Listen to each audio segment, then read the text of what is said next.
Imaginez-vous dans un nouveau restaurant fraîchement ouvert. L'accueil est plaisant, la déco sympa et les plats sont succulents. Vous en parlez à des amis, ceux-ci sont ravis. Eux-mêmes vont conseiller ce resto à des membres de leur famille, à des amis et autres collègues. Et petit à petit, le restaurant commence à se faire connaître via ce que l'on appelle le bouche à oreille.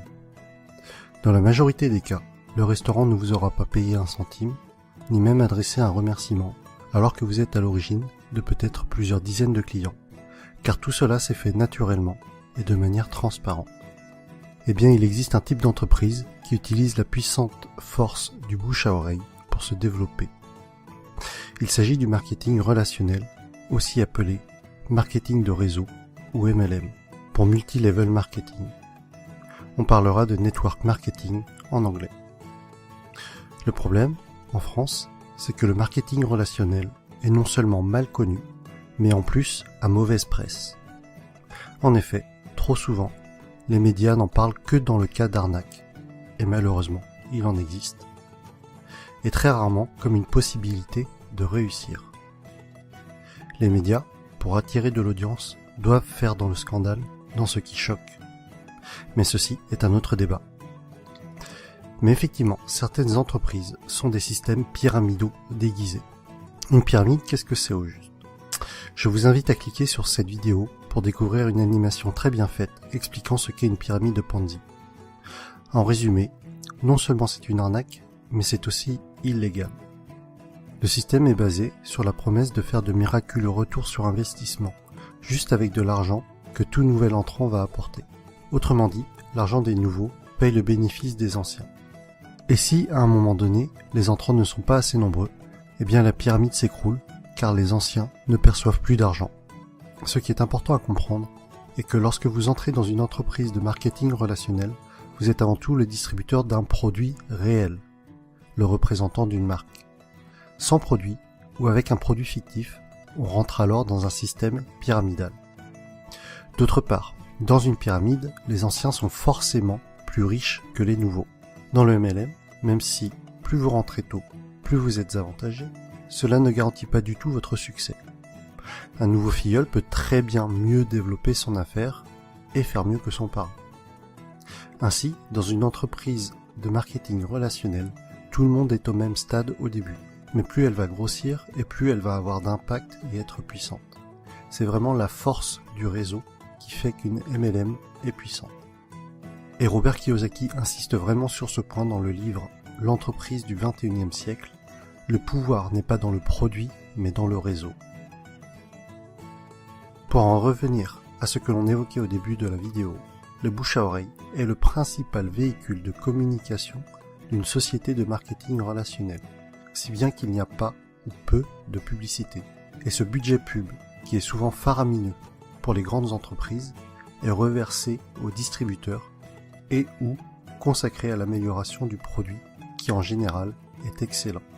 Lorsque vous vous lancez dans le MLM, vous êtes parrainé par une personne et ensuite c'est comme si vous étiez votre propre patron et que vous aviez créé votre entreprise.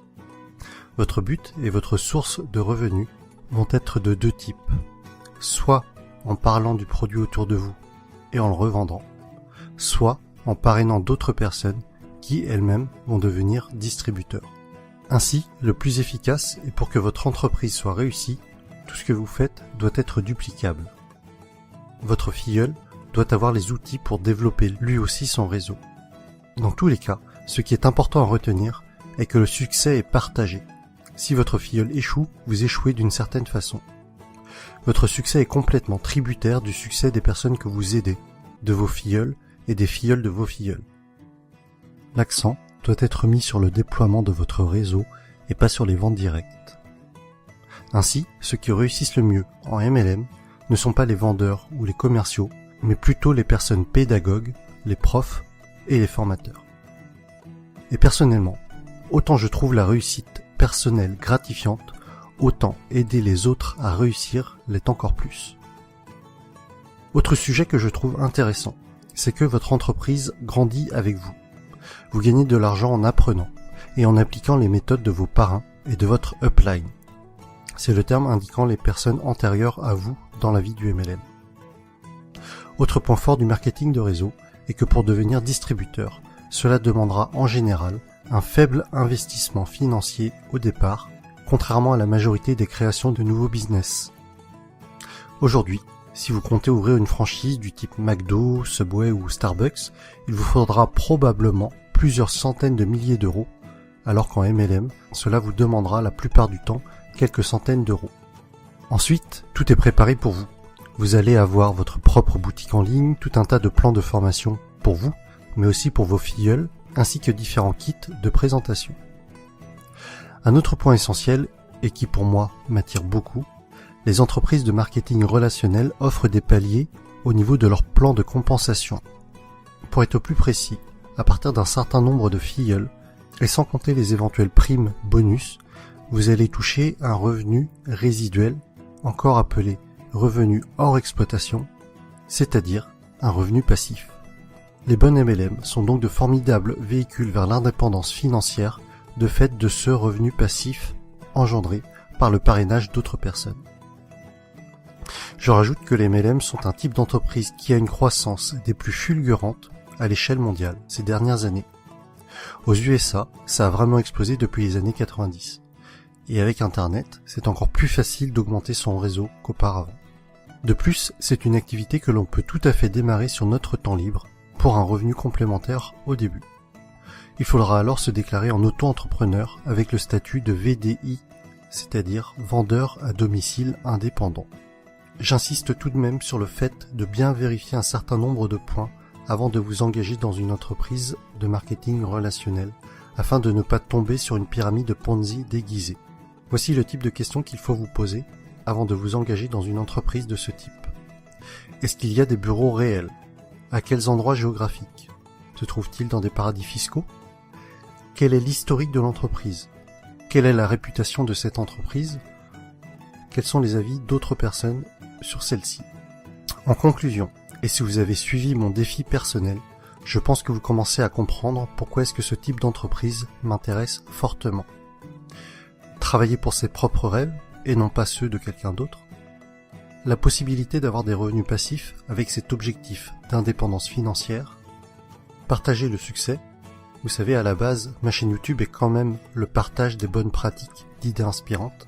Alors si en réussissant dans un domaine, j'arrive à aider d'autres personnes à réussir également, alors j'en serais sincèrement ravi. Autre point que l'on avait évoqué, c'était de gagner de l'argent tout en apprenant. Le message que j'y vois derrière cela est celui que Jim Rohn a souvent répété, que plus vous vous développerez personnellement, plus cela attirera le succès. Et enfin, des horaires libres. Cela signifie que je pourrais aller chercher ma fille à l'école. Et voilà pour cette vidéo sur le marketing relationnel. J'espère que le public francophone comprendra mieux ce qu'est le MLM avec cette vidéo. Pour ma part, il y a quelques mois encore, je dois vous avouer que je faisais partie des personnes qui rejetaient le sujet, ne comprenant pas en quoi cela consistait, et sûrement aussi parce que je ne voulais pas comprendre, et que je gardais en tête ce que les médias véhiculaient. Mais que ce soit Jim Rohn, Tony Robbins, Les Brown, c'est-à-dire tous les motivational speakers que je suis régulièrement, mettent en avant ce type d'entreprise. Et après mes lectures de l'entreprise du 21e siècle, de Robert Kiyosaki, et de 45 secondes qui changeront votre vie, de Don Faya, j'ai finalement changé d'avis sur le sujet et je suis décidé à me lancer.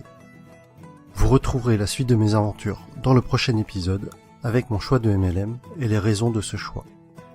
Si vous aussi, ce concept d'entreprise est nouveau pour vous et que cela vous intéresse ou qu'au contraire, vous y intéressez déjà, mettez-moi un pouce j'aime, partagez sur Facebook et abonnez-vous. À bientôt!